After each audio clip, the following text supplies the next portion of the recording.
Hey everyone, my name is Ash and welcome back to my channel. For today's video, I wanted to have a discussion-based video centered around apologies on the internet. When I originally came up with this video idea, it was around the time that Justin Timberlake was being dragged to and fro for finally apologizing to Britney Spears and Janet Jackson on Instagram. I recall there being a divide on social media regarding his apology. Some people felt that him apologizing now was too little too late. In regards to Britney, Justin has allegedly been throwing shade over the years, essentially poking fun at her negative experiences in the limelight and feeding into the negative press surrounding her. Even his solo career was built off the success of Cry Me a River, a track dedicated to the demise of their relationship. From interviews about being her first everything, to subtle jokes about her sobriety, Justin wasn't very supportive of Britney after their breakup. When it comes to Janet Jackson, while there has been back and forth speculation if the quote-unquote nip slip during their performance during the 2004 Super Bowl was planned or not, it is pretty clear to see that Janet faced more of the backlash after it, so much so that she was allegedly considered blackballed in the music industry. On the other hand, there were people saying that we shouldn't be as hung up about this due to the fact that the offending acts happened so long ago, and that this was merely the internet looking for a reason to be mad or quote-unquote cancel someone. Personally speaking, while I do agree that this is a rather old subject matter, I still feel like there is something that can be said.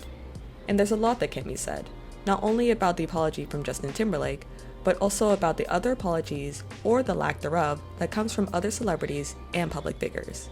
So, in today's video, I wanted to have a discussion about this and much more. So without further ado, let's get started. Obviously, none of us on the internet can accept or reject these apologies since they aren't for us. And for all we know, Justin could have reached out and apologized to Britney and Janet prior to this. However, I feel as though the timing is rather interesting. As you might have noticed, this apology came out around the time of the Hulu documentary Framing Britney Spears, a TV film discussing her personal life and professional life from past to recent. While correlation doesn't always equal causation, it is interesting to note that the old interviews with the starlet were being brought up and interviewers were subsequently being called out for being disrespectful and inconsiderate to Britney. So of course, it would make sense that people would go back to the source that prompted a lot of these interviews, Justin and Britney's breakup. And I did see a lot of old interviews and clips of Justin taking jabs at Britney's expense, something that was being rehashed and may have prompted this apology. But this made me wonder, why apologize now? For the most part, other people who have been called out haven't made any statements, so why would Justin put himself in a situation where he must have known that he would receive some form of backlash? Personally speaking, social media didn't need an apology. Britney and Janet did. So if he had just apologized to them offline, then he may have been better off. And even if he and his team felt that he needed to make a public statement, then he could have made it known that he apologized to them. But since he didn't, he more or less made things worse. But this got me thinking, why apologize on social media in the first place? I do understand that it is more or less to save your reputation, especially if it's negatively affecting your career, but there have been many times where I feel like apologizing online doesn't seem worth the hassle. Not always true, as there have been plenty of genuine apologies that have come out, but the loud minority of poor ones have usually been the main focus of discussion. But back to Justin. In this instance, Justin apologized online to people who didn't need or are the target of his apology. So maybe this could have been handled offline. But what about the instances of outrage prompted by content shared to the public? What if the person in question doesn't apologize then? And what are the repercussions of that? So as you all may be aware, YouTuber David Dobrik has recently been in hot water as a lot of his past misdoings are coming to mainstream attention. If you aren't aware, in recent resurfaced clips, people have found that there have been many instances of David and other past and recent members of the Vlog Squad allegedly putting other members into negative situations featuring racist, ableist, sexist, and misogynistic jokes and behavior. Not only this, but David has been criticized for giving a platform to people like Dirty Dom, a childhood friend of his who has recently come under fire for allegedly raping a girl referred to as Hannah in one of his vlogs. While the incident itself was not posted online, there are clips of the now deleted vlog that feature David and his friends peeking into the room and making jokes about the alleged quote-unquote foursome happening. There are also allegations of members providing alcohol to the underage women, thus making the situation unlikely to be consensual. David caught a lot of flack for remaining silent, essentially taking the approach of, if you don't acknowledge it, it goes away. This is a tactic that the Blog Squad member, Scotty Sire, brought up in his now deleted video, Hi, discussing the situation surrounding David. This basically meant that they didn't want to bring attention to the quote-unquote drama, and by not addressing it, it would just pass by. And while I do agree that the attention span of the internet is nearly non-existent, it's not that easy to run away from something when it pertains to sexual assault, racism, misogyny, and more combined. And I do have to point out that it is combined because, let's be honest, social media holistically didn't care until it was back-to-back accusations and allegations. But back to David. After weeks of allegations and rather crummy damage control from Scotty and Jeff Wittek, another Vlog Squad member, he finally made not one, but 2 apologies. The first of which was on his Views channel, the smallest of his YouTube channels. This was met with a lot of scrutiny, especially since he turned off the comments and likes and dislikes, essentially silencing the viewers and not allowing them to bring awareness to those in David's audience who might not know or understand the gravity of the situation. After the poor response to this video, many of David's sponsors, like SeatGeek and HelloFresh, to name a few, started to pull out, stating that they weren't working with the YouTuber and anyone else from the Blog Squad moving forward. On top of this, the Insider article discussing what happened to Hannah came out, adding fuel to the fire. After this, David posted a second apology video to his main channel, with the comments and likes and dislikes kept on. At the time of recording this video, the likes to dislikes sway more towards a positive response. However, the comments have been collectively more negative.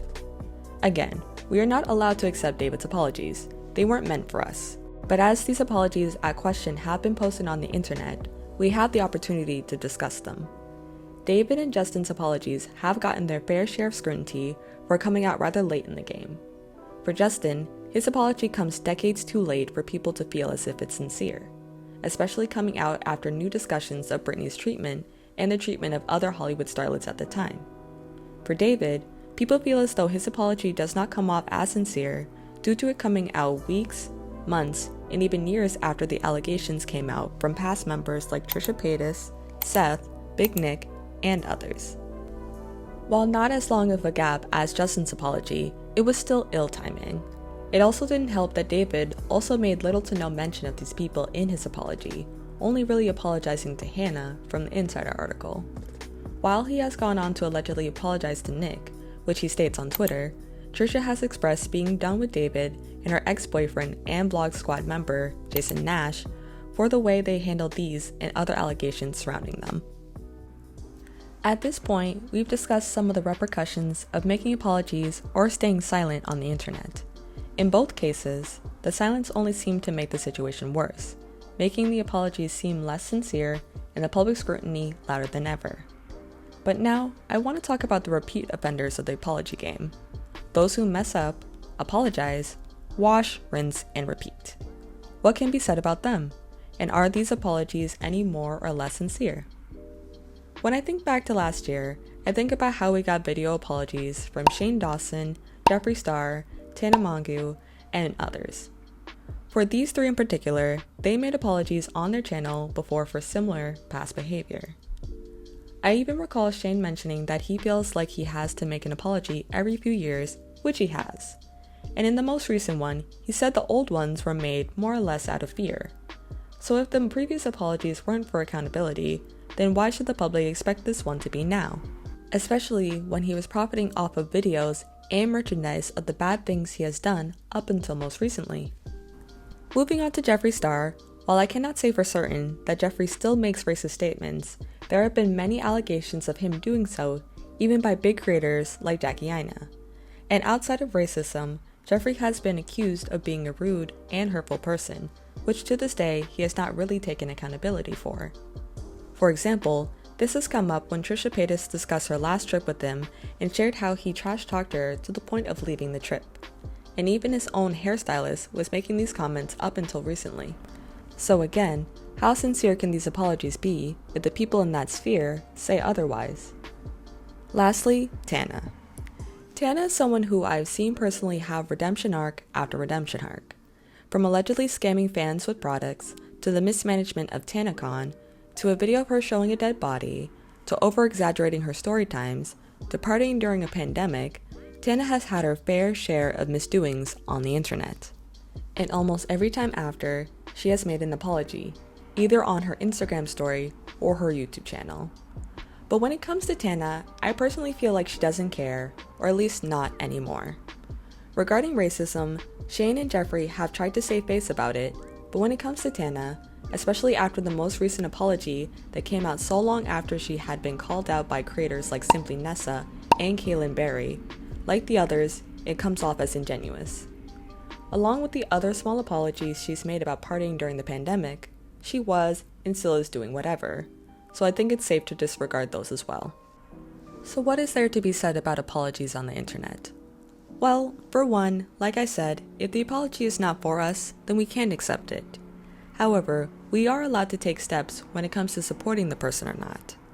Personally speaking, I support creators and celebrities these days from a surface level because I can never be too sure if they're being genuine or if they're being shady on or offline. Which I feel like people should, because it's all fun and games until you're deep into a parasocial relationship to realize that the person has been and or still is not who they say they are or made themselves out to be. Like I said before, there have been apologies on the internet that I feel have come off as sincere and genuine. And for those people, they have a chance of redeeming themselves. But for others, it seems like they only apologize if the followers are down or if the money is depleting, and that just isn't right. And the fans know that, or at least not the overzealous ones. I personally am at a point where if the person messes up and doesn't care, I would rather them stand in that, just so I know where their priorities lie. For example, I feel like people tend to cause drama for clicks and checks, but at least I understand that they do since they don't try to redeem themselves, and therefore I choose not to support them. And I feel like that's my takeaway. I feel like as viewers, while we might not have a choice in accepting any or all of the apologies on the internet, we can make a final judgment if the person apologizing is worth supporting when it is all said and done. And while I can't tell anyone who to support or not, I hope that we can all take a real look at who we are fans, stans, and everything in between of, and really evaluate if we can look past their past wrongdoings or if it's time to move on. And with that said, comes the end of my video. I hope you enjoyed, and thank you so much for watching and being so patient. If you enjoyed this video, please feel free to leave a comment or like or subscribe, or neither if you've already clicked out. But anyways, thank you once again, and I'll see you in my next one. Bye!